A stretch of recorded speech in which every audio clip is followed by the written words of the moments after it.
llamado a seguir a Jesús.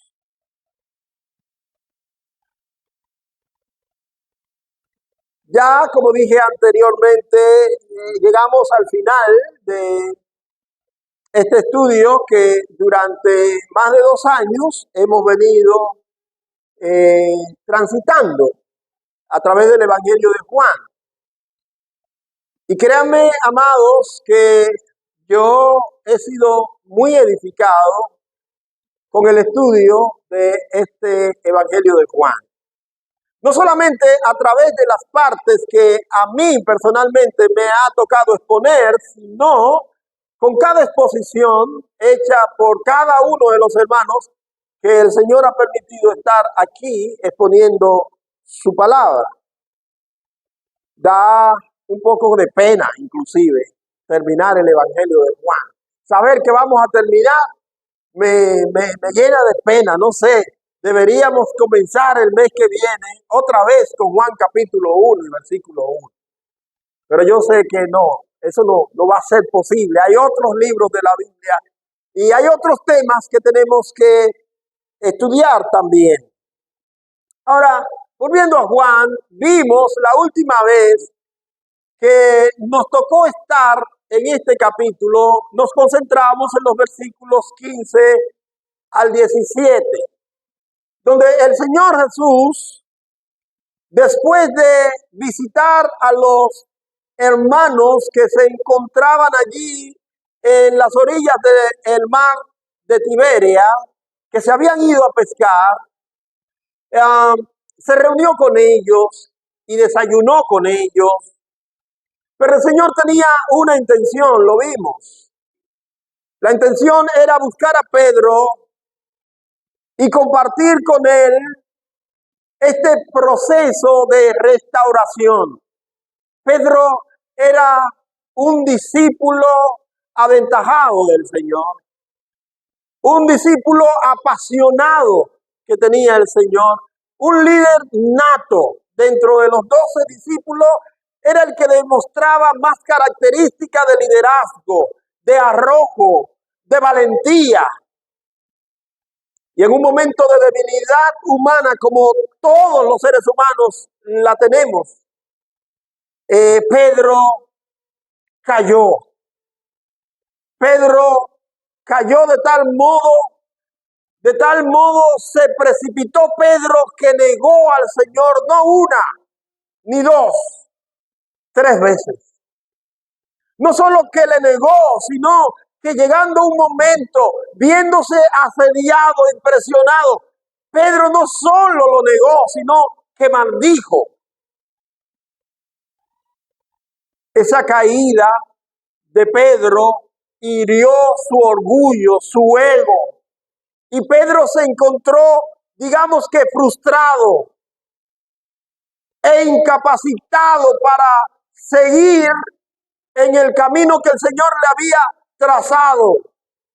Y como vimos en esa última exposición, Pedro volvió a tomar el sendero del cual el Señor lo había sacado. Y dice la palabra de Dios que estando junto con otros 6 más de los discípulos, digo, vamos a pescar. Es decir, el Señor lo había llamado para que dejara la pesca y se convirtiera en un predicador de la palabra, diciéndole, ahora tú serás un ganador de almas, un pescador de almas. Pedro decidió olvidar el llamado del Señor y volvió a su oficio anterior. Así que el Señor resucitado decide buscar a Pedro y lo encuentra precisamente ocupado en el oficio anterior, pescando. Y bueno, yo no voy a volver a predicar esos versículos. Ustedes saben que la pesca de Pedro en aquella ocasión fue 0 y que el Señor le demostró que Él es el Señor y que cuando el Señor le dijo, tiren la red al otro lado, ellos pescaron y hay un número de 153 peces que sacaron. Ahora, mis amados hermanos, la conversación con Pedro continúa. Y pensemos que el Señor está reunido con sus discípulos y decide hacer una parte con Pedro. Si ustedes han leído conmigo el párrafo, van a darse cuenta que el Señor ha mencionado el nombre de Pedro más de una vez, varias veces. Cada vez le dice Simón Pedro, hijo de Jonás, Simón Pedro, hijo de Jonás. Y es como si el Señor decidiera apartarse con él, porque lo que quiere tratar con él es algo personal. A propósito, mis amados hermanos,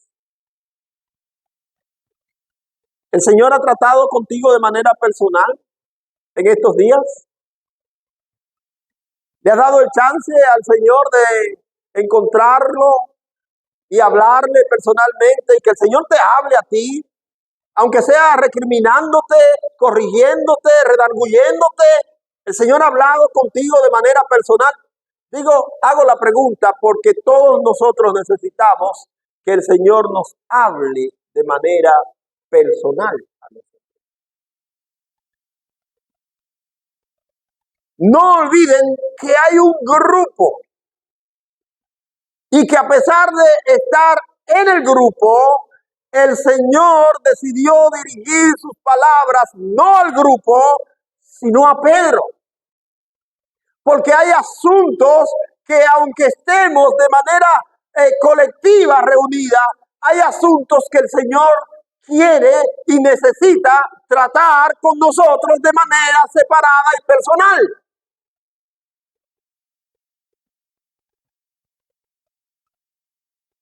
Ahora, en los versículos 15 al 17, el Señor ha llamado a Pedro y le ha encomendado un ministerio. ¡Qué importante! El ministerio que el Señor le encargó a Pedro. El Señor había declarado antes, Mateo capítulo 16, recuerden ese capítulo, que Él fundaría su iglesia, que Él establecería su iglesia.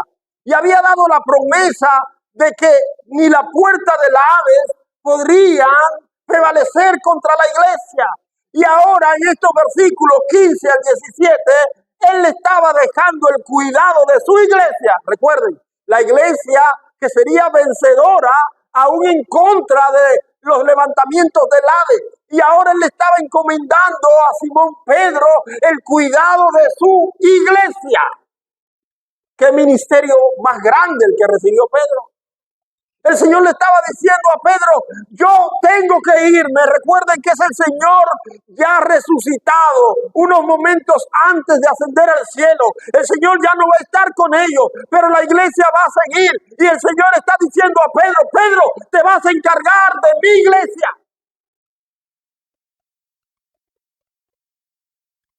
Yo personalmente, Leonardo, yo pienso que el Señor juntamente con ese ministerio debió decirle a Pedro, Pedro, además de que te encargues de mi iglesia, yo voy a cuidar de que a ti no te falte ni comida, tu salud va a ser una salud de roble, tú nunca te vas a enfermar. Pedro, porque yo te estoy encargando mi iglesia, tú nunca vas a tener necesidad de dinero. Pedro, mira, el caballo donde tú vas a montarte, el caballo nunca le va a faltar herradura ni comida, porque no había carro en ese tiempo, ¿verdad? Era caballo y era camino. Pedro, tú no vas a pasar necesidad. Pedro, tú te vas a encargar de mi iglesia y todo te va a salir bien. Pedro, tú vas a ser un hombre próspero. Pedro, nadie va a poder contigo. Nadie que se levante contra ti va a tener victoria. Pedro, yo te garantizo que tú vas a ser un hombre victorioso. Pero encuentro algo que no cuadra con mi suposición. El verso 18, mis amados hermanos, en una lógica humana y personal, no cuadra, como que no está dentro de eso que el Señor está haciendo.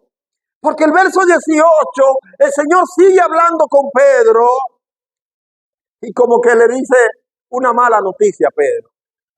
Le dice, de cierto te digo, cuando eras más joven, te ceñías, es decir, tú te ponías la ropa, tú te cambiabas de ropa e ibas a donde querías, es decir, eras libre.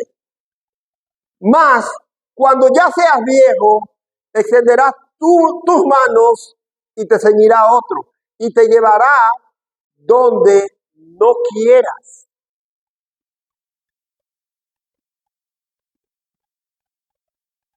No quieras. Y a continuación le dijo, sígueme. Ese sígueme que está en el verso 19 y que es interrumpido por una especie de, ¿cómo se llaman las dos cosas estas? Paréntesis. Ustedes tienen que ayudarme también a mí a veces, hermano. Ese sígueme que está en el verso 19, está en el medio de este paréntesis que hace Juan, que es el narrador de este evangelio, hace un paréntesis para aclararnos de qué se trata. Pero Jesús le dice a Pedro, no vas a poder hacer lo que tú quieras. Es más, otro te va a llevar a donde tú no quieres. No es donde tú quieras, porque está bien. A veces uno quiere ir a un lugar y no puede, y hay alguien que lo lleva a uno. Pero lo que el Señor Jesús le está diciendo a Pedro no es que te van a llevar donde tú quieres ir, sino que te van a llevar donde tú no quieres ir. Y pongan atención lo que dice el versículo 19, que es la aclaración que Juan hace. Juan dice, y esto dijo, dando a entender con qué muerte había de glorificar a Dios.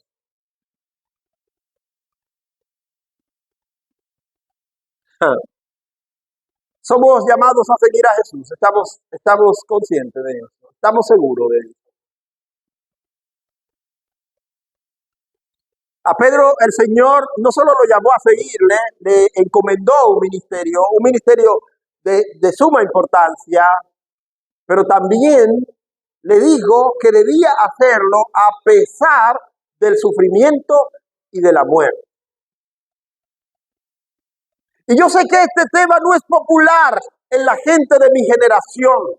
La gente de mi generación quiere que le hablemos de los milagros potentosos que el Señor puede hacer y de las cosas grandes, de las prosperidades que el Señor puede dar, de las bendiciones, de las sanidades, de todo lo bueno que el ser humano a su ojo puede entender. El hombre no quiere que le hablen de sufrimiento y de muerte.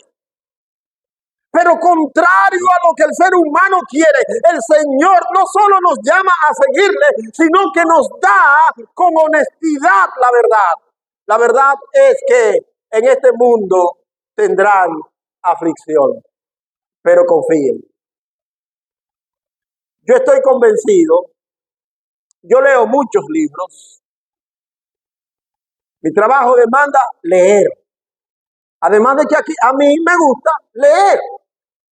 Pero no hay un libro más honesto, más confiable, más veraz que la Biblia. La Biblia. El Señor Jesucristo no llama a sus seguidores y le dice que estaremos exonerados de toda la maldad de este mundo. El Señor nos llama y nos dice, por el contrario, que vamos a sufrir. Amados hermanos, piensen bien, piensen bien. Los personajes bíblicos, que son los personajes que están aquí, que ustedes siguen.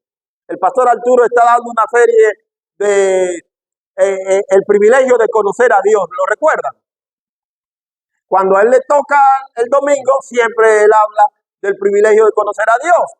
Y ustedes saben que van 5 personajes. Yo voy a hacer como hace la hermana Carmen. ¿Ustedes están haciendo la tarea?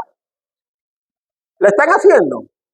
Bueno, ya el pastor nos habló de Job, nos habló de Noé, nos habló de Abraham, nos habló de quién más, de Enoc y de David, el último domingo que habló, ¿verdad? 5 personajes. Y bueno, este domingo venga para que escuche el próximo y nada, no tengan que contarle. Pero esos personajes de la Biblia, ¿usted ha pensado en la vida de esa gente. Si hay algo que todos los ejemplos de fe que tenemos en la Biblia hicieron, fue sufrir. Sufrieron. Cuando el Señor Jesucristo dice, sígueme, no significa que usted adopte los principios de Cristo, es que usted viva la vida de Cristo. Yo no sé si me entendieron bien eso, porque hay gente que está confundido en cuanto al discipulado. La palabra seguir significa ser discípulo de Cristo. Y la gente piensa que el discipulado cristiano es la adopción de los principios cristianos. No, eso es parte. Es bueno que usted adopte los principios cristianos, pero lo que el discipulado cristiano dice es que debemos vivir como Cristo nos mostró la vida. Palabras de Pablo: sean imitadores de mí, así como yo lo soy de Cristo. Palabras del Señor Jesucristo: si en el árbol verde han hecho todas estas cosas, en el seco, ¿qué no harán? Gozaos y alegraos cuando por mi nombre os persigan y os vituperen, pues vuestro galardón es grande en los cielos. Lo que pasa es que nosotros, siendo cristianos, a pesar de la advertencia que la Biblia nos hace de no amar al mundo y las cosas que están en el mundo, nosotros hemos sido permeados por el mundo y queremos vivir en este mundo como vive la gente del mundo. Queremos progresar en este mundo como progresa la gente del mundo. Dice la Biblia: ¿de qué le vale al hombre si ganare todo el mundo y al final perdiere su alma? Yo sé que el mensaje no es popular, porque choca con los deseos, choca con los objetivos que usted se ha planteado. Mis amados hermanos, dice la Biblia que tenemos que poner la mirada en las cosas de arriba, no en la de la tierra, porque habemos muerto a esto de la tierra. Nuestra esperanza está en aquel que un día se va a manifestar. Dice la palabra de Dios: cuando Cristo vuestra vida se manifieste, entonces vosotros seréis manifestados con Él en gloria. Hay gente que quiere vivir tan bien aquí, que ¿para qué quieren que Cristo venga? ¿Para qué? Pero va a venir Cristo a interrumpirme mi progreso. Y va a venir Cristo a interrumpirme mi prosperidad. Y va a venir Cristo a interrumpirme la buena vida que yo me estoy dando. ¿Y para qué Cristo? Cristo, tranquilo.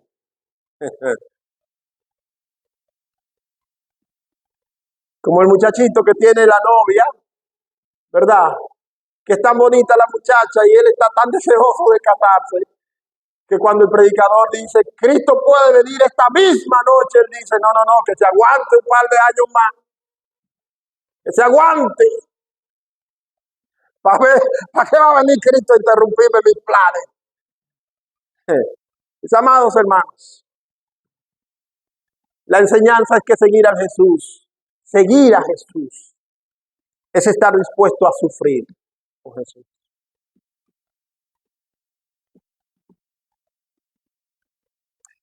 Estaba conversando con el pastor Ramón. Yo escribí un librito titulado 7 promesas de vida. Lo escribí en el marco de la pandemia del COVID-19. Yo no sé si ustedes lo recuerdan, pero durante la pandemia la muerte reinaba y la gente estaba horrorizado. Los cristianos estaban horrorizados. Todo el mundo tenía un pánico. Nadie quería que tú fueras a su casa.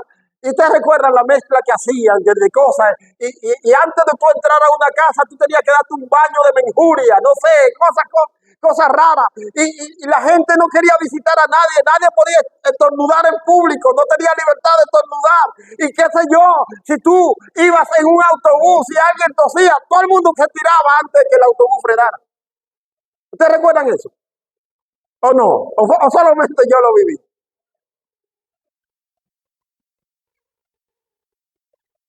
Mire, ahora tenemos una libertad tremenda, que usted tose y nadie lo mira. Pero en ese momento, usted tosía y todos los ojos se miraban, como si usted tuviera una bomba encima. Bueno, en ese marco, yo viendo cómo los propios cristianos tenían ese pánico cuando la Biblia no había cambiado. La Biblia cambió durante el COVID. No había cambiado. Las promesas bíblicas estaban ahí. Todo estaba ahí. El texto de Pablo que dice, para mí vivir es Cristo y morir es ganancia, estaba ahí. El texto de la Biblia que dice que ahora será magnificado Cristo por vida o por muerte, estaba ahí.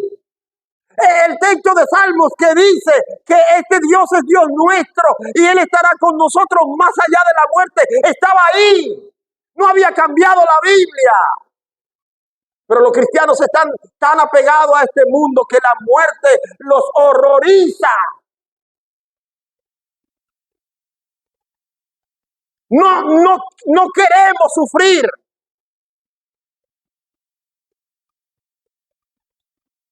El Señor le está diciendo a Pedro, sígueme.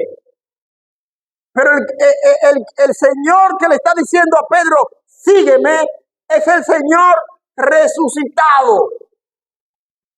Ahora, mis amados hermanos, yo sé que la Biblia dice que vamos a resucitar con Cristo.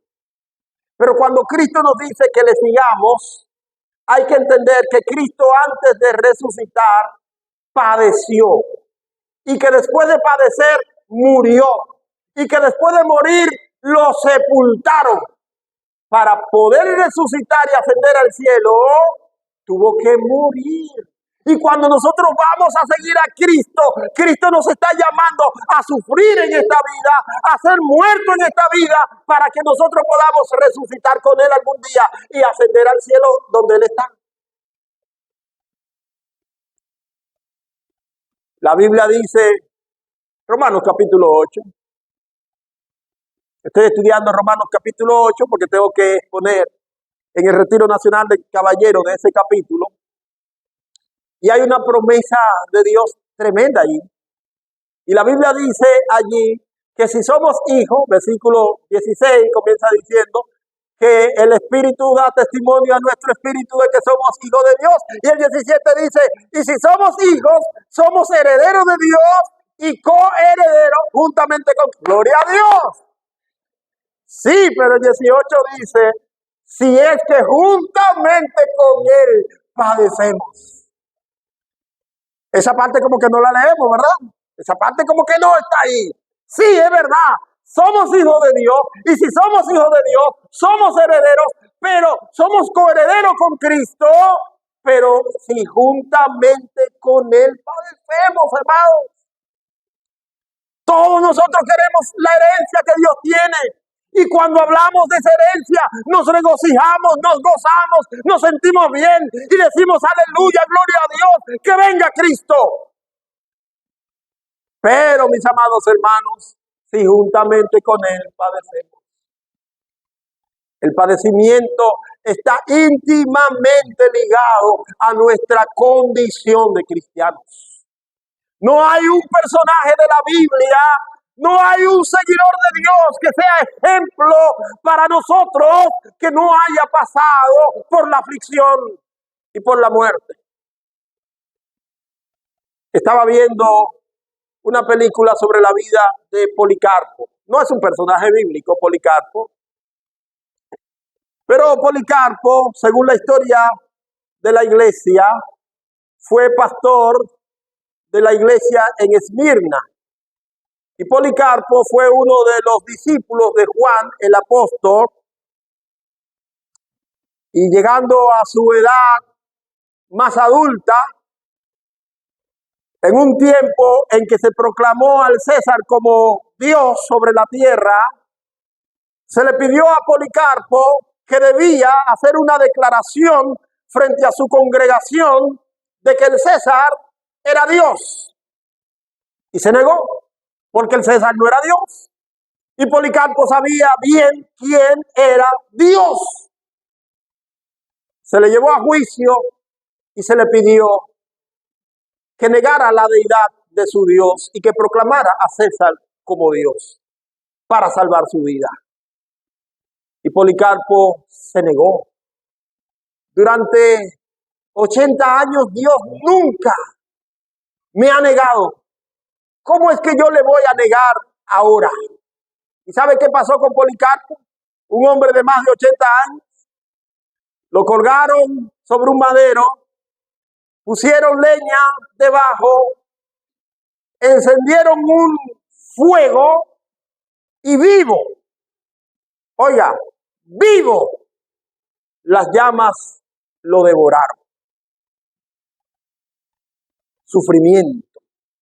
Seguir a Cristo también significa padecer con Cristo, morir con Cristo. No cantamos en nuestros cultos de oraciones, y si vivimos para Él, y si morimos, sea que vivamos. ¿Eso lo cantamos por cantarlo o lo cantamos de corazón? Yo tengo un problema con los cánticos por eso, porque la gente canta por el ritmo, la gente canta por la melodía, la gente canta por cualquier razón menos por lo que significa la canción. En la iglesia, mis amados hermanos, tenemos que cantar con el entendimiento. Hay cosas que si usted no la viva, mejor usted talarea, pero no cante, porque está de manera sinvergüenza, decimos en Don Juan, mintiendo.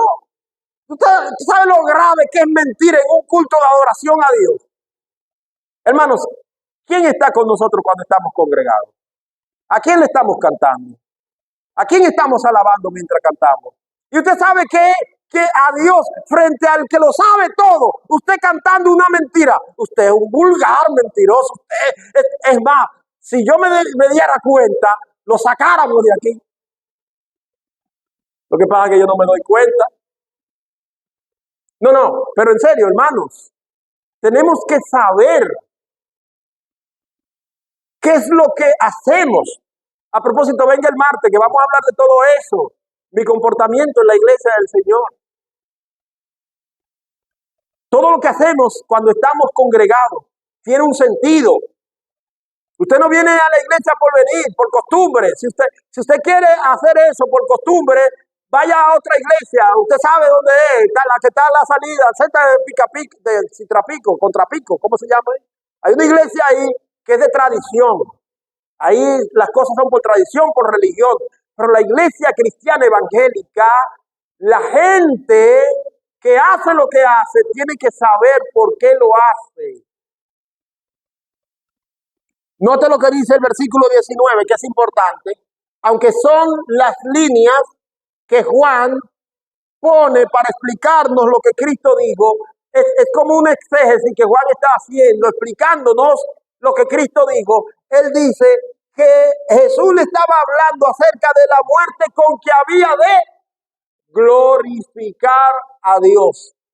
Amados hermanos, y esto es otra enseñanza, un principio. ¿Para qué hacemos lo que hacemos? Dice Romanos capítulo 11 y versículo 36, que por Él, para Él y de Él son todas las cosas. A Él debe ser dada la gloria. Y cada vez que nosotros hacemos algo o que ocurre algo con nosotros, debe darle gloria a Dios. Mateo capítulo 5 versículo 16, así alumbre vuestra luz delante de los hombres para que glorifiquen a vuestro Padre que está en los cielos. Los sufrimientos suyos, la vida suya de sufrimiento, de padecimiento, debe ser para gloria de Dios. La muerte suya debe ser para la gloria de Dios. La muerte de un cristiano no es tragedia, aunque muera joven. Ningún cristiano muere en la víspera o a destiempo, como dice la gente.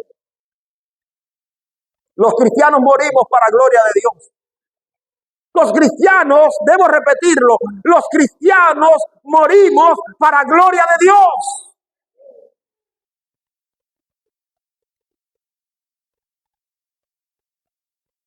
Yo sé que la muerte arranca lágrimas y lamentos, pero en el medio del lamento, de las lágrimas, del sufrimiento y de la tristeza, usted tiene que ponerse a pensar de que la muerte de un cristiano glorifica al Señor. Bueno, hay que terminar Juan hoy. Esa fue la promesa que hicimos, ¿verdad, hermanos? Hay que terminar Juan hoy. Así que tranquilos ahí, tranquilitos. En segundo lugar, seguir a Jesús no solamente significa sufrir y morir. Seguir a Jesús también significa que debemos hacerlo sin importar lo que ocurra con otros que también le siguen. El ser humano, y nosotros lo somos todos, con demasiada frecuencia tiende a mirar lo que hace el otro. Lo que hace el otro.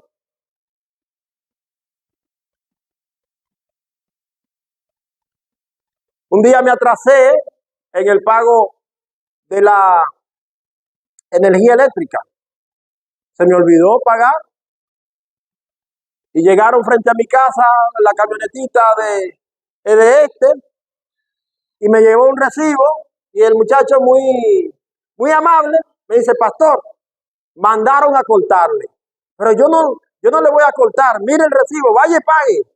En lo que yo estoy por aquí, vaya y pague. Él muy amable y yo, pero por 5 días que yo me atrasé, me van a cortar, haciéndome pasar vergüenza. Y por aquí hay un grupo de gente que no paga la luz.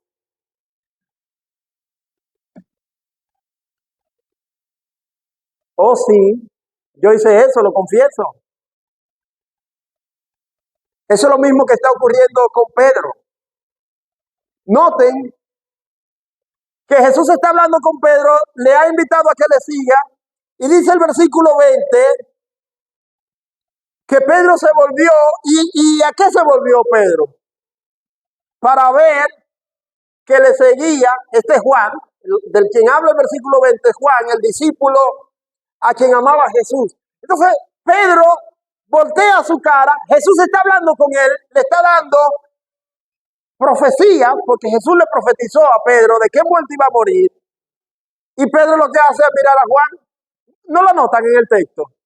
Y comienza entonces a hablar él de Juan. Jesús está hablando de él, está hablando con él, pero él comienza a hablarle a Jesús de Juan. ¿Y qué de nosotros, hermano? Lo mismo hacemos. Y él comienza a hablar de Juan y le pregunta al Señor Jesucristo en el versículo 20, en el versículo 21, cuando Pedro le vio, dijo a Jesús, Señor, ¿y qué de este? Miren, yo dije la anécdota de este y rima esta parte, ¿verdad? Con este. ¿Qué de este? ¿Es de este? ¿Y qué de este? No, pero hermanos, concentrémonos en la escena.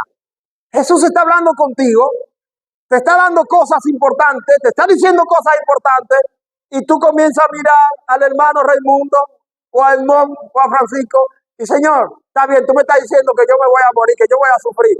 ¿Y este? ¿Y este? Noten que Jesús le da lo que en Don Juan llamamos un boche a Pedro. Versículo 22. Jesús le dijo, si quiero que él quede hasta que yo venga, ¿qué te importa a ti? ¿A ti qué te importa? Hermanos, el Señor debería estar presente físicamente para que nos siga dando boche a nosotros. Porque con demasiada frecuencia nosotros nos comenzamos a mirar al otro y a ver cómo el otro está caminando, cómo el otro está siguiendo a Jesús, lo que el otro está haciendo. Mira, amado hermano, amada hermana, lo que tú tienes que hacer es atender tu relación con el Señor. El Señor nos habló diciendo que los hipócritas son como aquellos que no quitan la viga que está en su ojo porque están pendientes de quitar la paja que está en el ojo de su hermano. Mis amados hermanos, todos tenemos algo en el ojo. Todos tenemos algo en el ojo. Y es de sabio atender primero a nuestro propio ojo, aunque luego que estemos liberados, ayudemos al hermano a sacar la paja que está en el ojo suyo. Porque la Biblia no nos llama a criticar al hermano, la Biblia nos llama a ayudar al hermano. ¿O se han olvidado de lo que dice Gálatas capítulo 6? Dice, si tu hermano es sorprendido en alguna falta, ¿qué hay que hacer?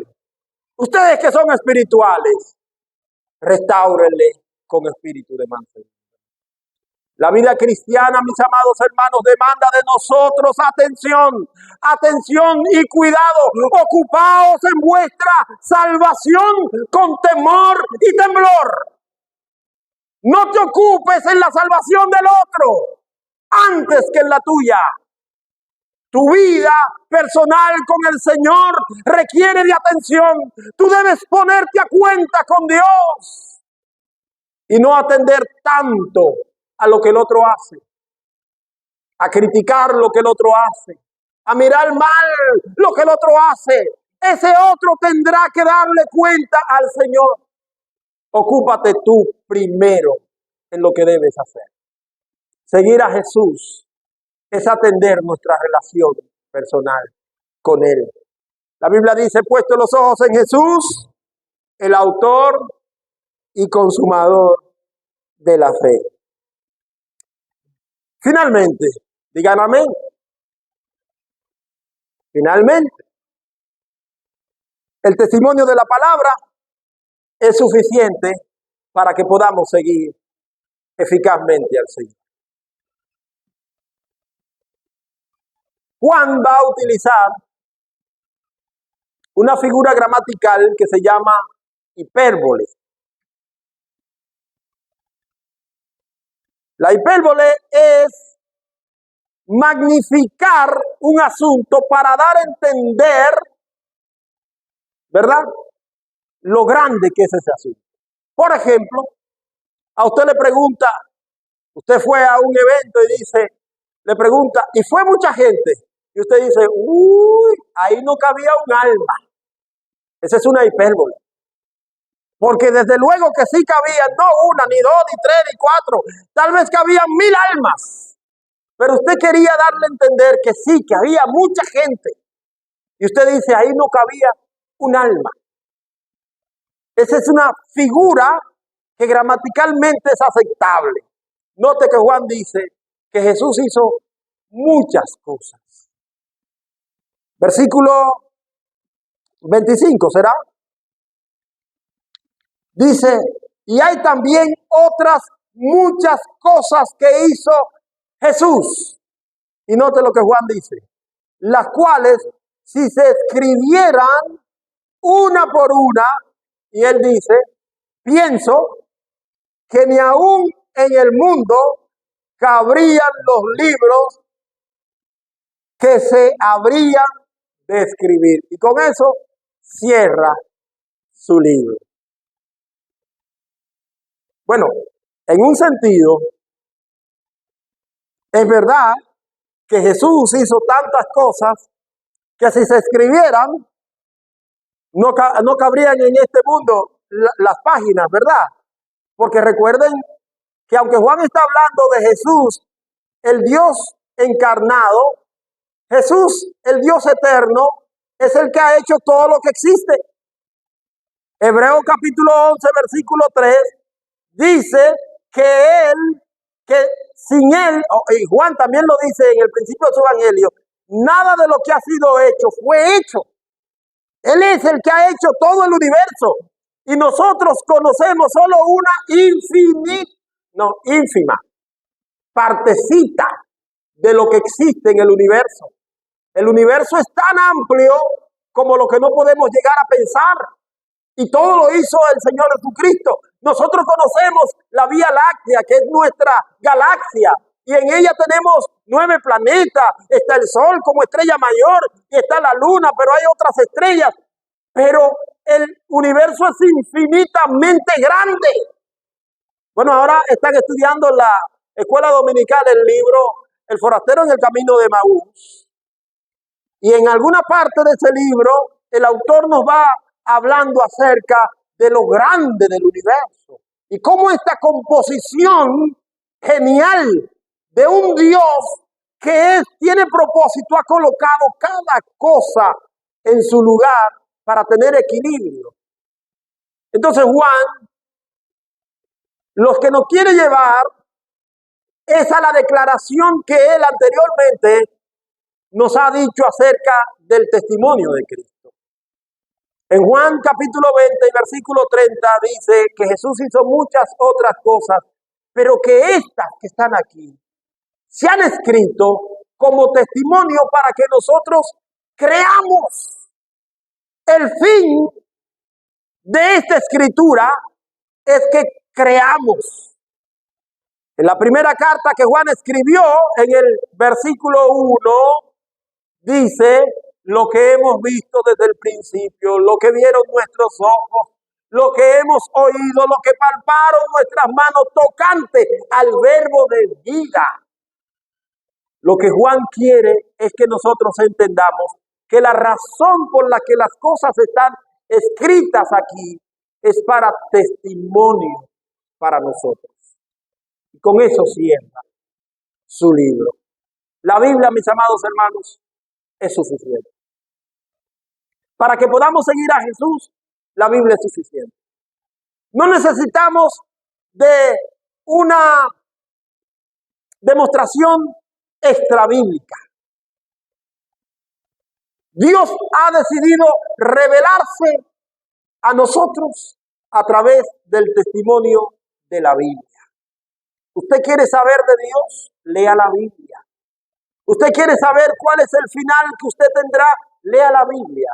¿Usted quiere saber cómo conducirse en este mundo? Lea la Biblia. ¿Usted quiere saber cómo comportarse con los demás, con el prójimo? Lea la Biblia. ¿Usted quiere saber cuál es el propósito por el cual Dios lo tiene en esta vida? Lea la Biblia. La Biblia es suficiente. Juan utiliza el término: y este testimonio es verdadero. Termino con Pedro. En su carta escrita, y a propósito de este último punto, Pedro dice: y tenemos la palabra profética más segura, a la cual hacemos bien en poner atención. La pregunta final mía esta mañana: ¿le estamos poniendo atención a la Biblia? ¿Le estamos poniendo atención a esta palabra profética más segura? ¿O estamos viviendo nuestra vida como nos da la voluntad, sin tener en cuenta lo que dice la palabra? Bueno, con esta pregunta quiero invitarles a meditar, a orar. Ya nos tenemos que ir. Antes de irnos, quiero invitar a los amigos que están con nosotros esta mañana a asumir la invitación que hace nuestro Señor a seguirle. Es verdad que la Biblia nos invita a seguir a Jesús y no nos exonera de sufrimiento ni de muerte, pero seguir a Jesús es lo que nos garantiza una eternidad agradable